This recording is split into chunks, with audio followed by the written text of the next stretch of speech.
Alright, so apparently the makers of the Hudson H9, Hudson, filed bankruptcy and didn't do too well. Well, I looked into the design a little bit compared to some other shit. A lot of goofy shit went into this, considering you could take an already existing design, modify it a little bit, and then your bore axis is about the damn same. This, just a Glock. The locking block that they have right here takes up all this space because it's interfacing with plastic. You need a good surface area of plastic to withstand that.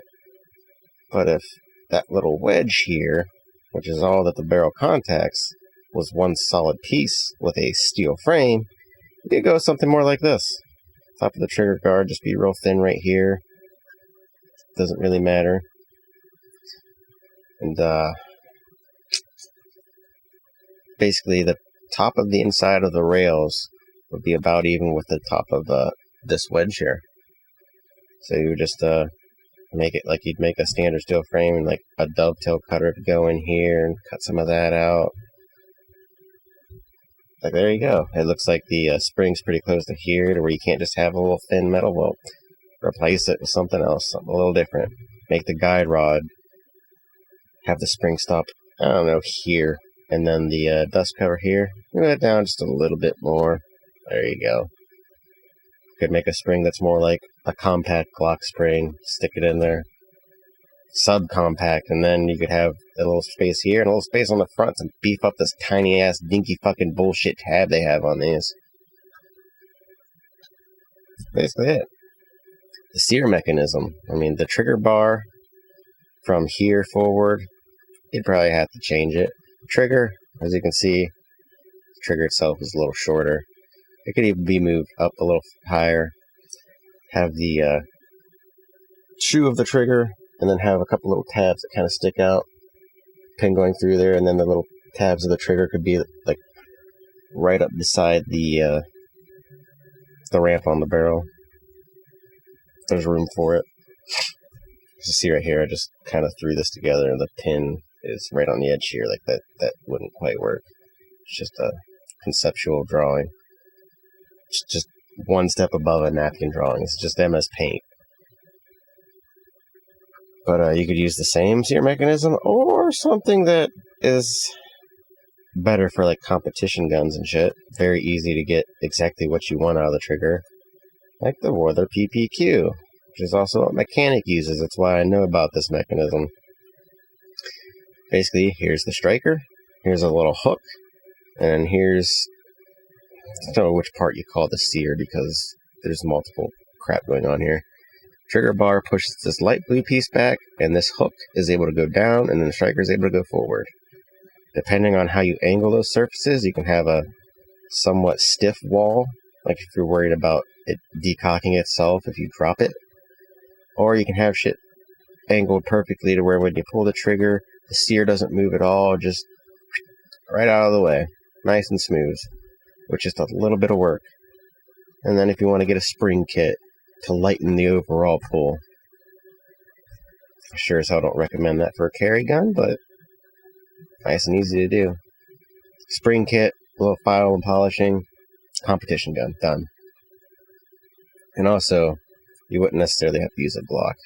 You just look at like the center of the bore axis, where's the locking surfaces here, get an idea of how high you can go.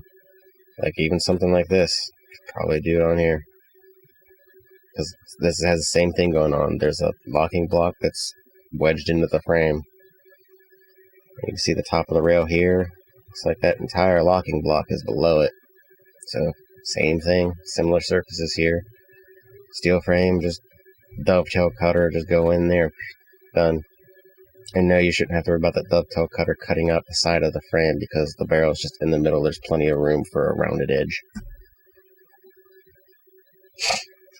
And then there's also, what do you do about takedown? Because you'd have a little area like this, if you want to go with the same takedown surface and actually just use the same slide. Well, it wouldn't be toolless, but it'd be simple enough since you have a steel frame. Take the slide back plate, make it out of steel, have it extend down just a little bit, and have that be what stops it. It'd be fine. And there you go. Less parts. Not entirely toolless, but you don't need a specific tool. You don't need a specific size punch. You could use a screwdriver, a pocket knife, your car keys, a 223 round or 5.56, just something. As long as this is clearanced enough to get just whatever. And just poke that out, pull it off, there you go. That's already how this is designed to come out. I'll show you mine, but it's all taped up to keep dirt out. Seems nice and simple to me. And then there you go. Replacement for this. Nice low bore axis and all that. Also, if this is all steel, see how there's a thick layer of plastic and then this insert?